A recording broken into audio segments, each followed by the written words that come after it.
സഞ്ചാർ സാഥി ആപ്പുമായി ബന്ധപ്പെട്ട് സർക്കാർ നിർദ്ദേശം ആപ്പിൾ കമ്പനി അംഗീകരിക്കില്ലെന്ന റിപ്പോർട്ട്. കേന്ദ്ര സർക്കാരിനെ ആപ്പിൾ ഇക്കാര്യം അറിയിക്കും. സർക്കാർ നിർദ്ദേശം കമ്പനികൾക്കിടയിൽ ആശങ്കകൾക്ക് വഴിവെക്കുന്നുവെന്നും റിപ്പോർട്ട്. അതേസമയം ആപ്പ് വേണമെങ്കിൽ ഡിലീറ്റ് ചെയ്യാമെന്ന് കേന്ദ്ര സർക്കാർ അറിയിച്ചു. കേന്ദ്ര വാർത്താവിനിമയ മന്ത്രി ജ്യോതിരാദിത്യ സിന്ധ്യയാണ് ഇക്കാര്യം അറിയിച്ചത്. ये कस्टमर प्रोटेक्शन की बात है और हर भ्रम को मैं तोड़ने की कोशिश कर रहा हूं. आपको डिलीट करना है तो आप डिलीट कर दोगे आप, पर हर व्यक्ति को देश में नहीं मालूम कि मुझे फ्रॉड से प्रोटेक्ट करने के लिए, मुझे चोरी से प्रोटेक्ट करने के लिए ये ऐप है. तो हर व्यक्ति तक ये ऐप पहुंचाना हमारी जिम्मेदारी है. अगर आपको डिलीट करना है तो डिलीट कर दो.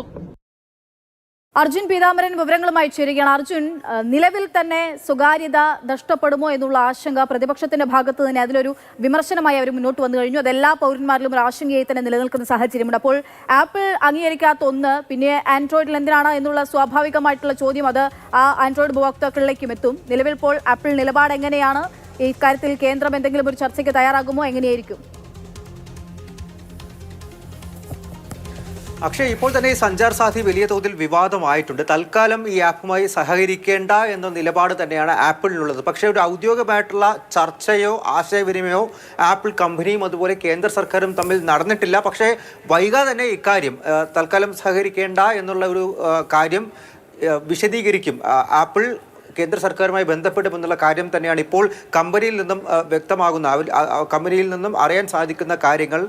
പകരം മറ്റെന്തെങ്കിലും ഒരു ആശയത്തിലേക്ക് ഇരു കൂട്ടരും, അതായത് കേന്ദ്ര സർക്കാരും ആപ്പിളും എത്താൻ സാധിക്കുമോ എന്നുള്ള കാര്യം കൂടി ഇപ്പോൾ പരിഗണിക്കുന്നുണ്ട്. ഏറ്റവും പ്രധാനമായിട്ടും ആൻഡ്രോയിഡ് പോലെയല്ല, iOS-നെ സംബന്ധിച്ച് അവർക്ക് കൃത്യമായിട്ടുള്ള മറ്റ് ചില നിബന്ധനകളുണ്ട്.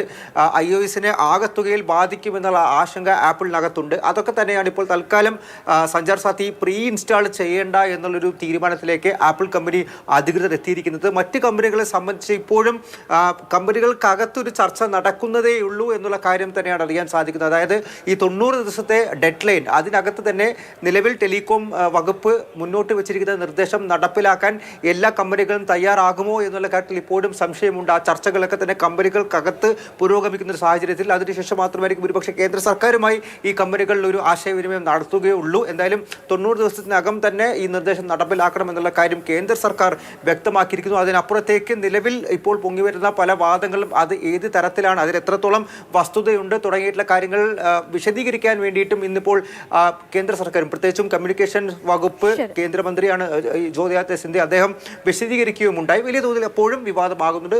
പ്രതിപക്ഷത്തിന്റെ ആരോപണങ്ങൾ അതുപോലെ തന്നെ നിൽക്കുന്നു.